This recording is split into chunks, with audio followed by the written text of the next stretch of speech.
What about movie scores? Well, it's definitely a cliche, but I love the Harry Potter soundtrack. I grew up with the series, so it just takes me away.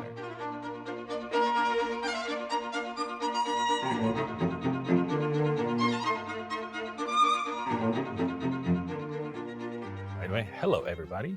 Welcome to Backstage Talks. And this week we are talking about two humongous pieces. Indeed. Rachmaninoff and Respighi. That's right. Right here with me is Amalia Zeitlin. She's our principal second violin. And she will give us, I guess, a little bit about these two pieces. But what should we talk about first? Let's do Rachmaninoff. Sure. Third piano concerto. Sure. We have done here, I think we have done the second in the past. Now we are doing the much more challenging one, right. number 3, yes. with Natasha Paremsky, our soloist. What do you think about that piano concerto? It's something that I think is daunting but exciting for any pianist. And there's a legacy, you know, so many people have played it before. So you have all of that history on your shoulders when you're playing so many crashed and burned too. That's the thing. So, you know. Yeah, it's one of the hardest one to play, right? I mean, right. Just, oh, my goodness. Yeah. So, you know, anyone who takes it on is brave. But it's fun for the orchestra too. I mean, the melodies are just delicious. Oh, spectacular, yeah. And it's almost as we are the equal of the pianists. I mean, the parts in the orchestra are so hard too. I mean, you know, it's like almost on the same level, right? So, yeah. Well, have you done that piece before? Have you played? No, we did the third one a few years ago, right? Or the second one. No, we did the second one a few years ago. So that was my first time doing a Rachmaninoff piano concerto. But it was, I mean, it was really fun for the orchestra. So I'm excited for this one too. The melodies are absolutely gorgeous. Yeah, typical Rachmaninoff, right? Everything is very melodic, sing-along, and all that. It's a lot of fun. Yeah, exactly. Yeah, I'm looking forward to it. But it is a difficult piece. Yeah. And on the second half, Pines of Rome. Respighi. That's right. It's supposed to depict the pine trees in a different time of the day in Rome. That's right. The story. That's right. But you know, it also kind of represents different times in the history of Rome.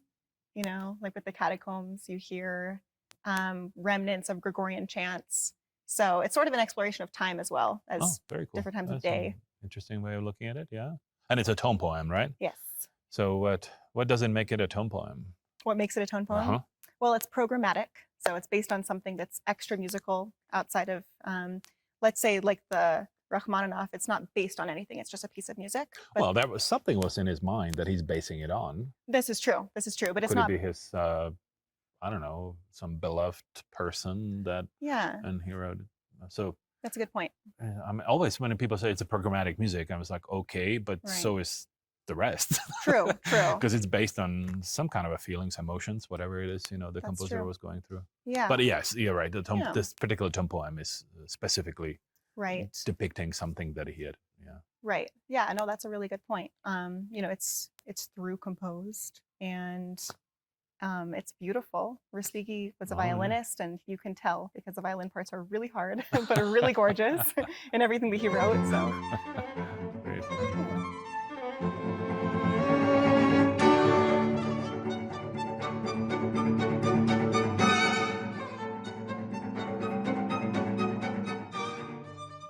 Well, I mean, I would say that tone poem, movie score. I mean, it's programmatic, obviously, right? Because the music in the movies are supporting the picture that people see on the screen. So, is it similar to a degree? I mean, it tells a story, right? I think it's similar, and certainly there's influence. You know, like we did the Strauss also Sprach Zarathustra a few years ago, and it was used famously in 2001: Space Odyssey. But then after that, a bunch of other movies would use it for their soundtrack. So there's definitely influence. It's always fun because you start that particular piece when we played it, right? I mean, everybody recognizes the top, and all they know is the first like 2 minutes, right? Oh, that was beautiful. Okay, calm down because there's 20 more minutes to go. Exactly. But people don't know that really well. Right. Yeah, because it's for that reason, because it has been that particular opening was used in a bunch of movies, right? Right. So yeah, that's true. Tone poem and movies. I mean, to me, it's very similar. I mean, I don't, you know, it's depicting something that the composer was trying to I don't know, serve to the people that are to the audience. I mean, I think it's maybe it's I don't know much about. You would have to ask probably a musicologist who does some kind of a history research about how movie music, from the silent movies, using orchestra in the past, I don't know, 50 so years, possibly. Yeah, definitely.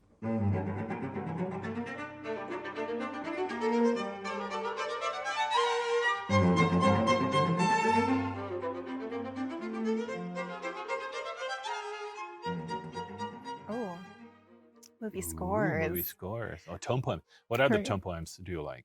Tone poems? I like Prelude to an Afternoon of the Faun, Debussy. It's beautiful. And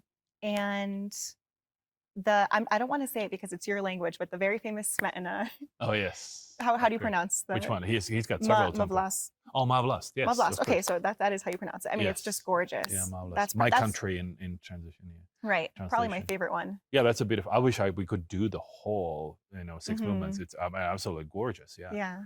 But it's hard music too. Yeah, definitely. That's definitely a tone poem because each of the movements is depicting a certain parts of the Bohemian country. That's right. What about movie scores? Well, it's definitely a cliche, but I love the Harry Potter soundtrack. I grew up with the series, so it just takes me away. Potter, yeah. Hans Zimmer, I tend to like. Yes. Yeah. So how about you? Hans Zimmer, a little too repetitive for my taste. I mean, it's kind of a Philip Glass type of thing. Yes. It's a lot of.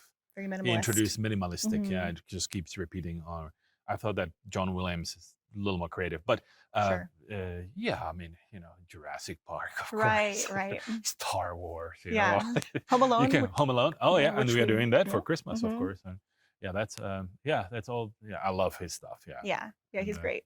Tone poems. Okay. What about Till Spiegel? Yeah, of course. That's a fun one, right? Yep. What other Strauss? Well, there's Don Juan. I haven't played it in an orchestra setting, but of course, any violinist in the orchestra has played the excerpt. The first page. Yeah, the first page. And then burn and crash. Right, and burn exactly. afterwards.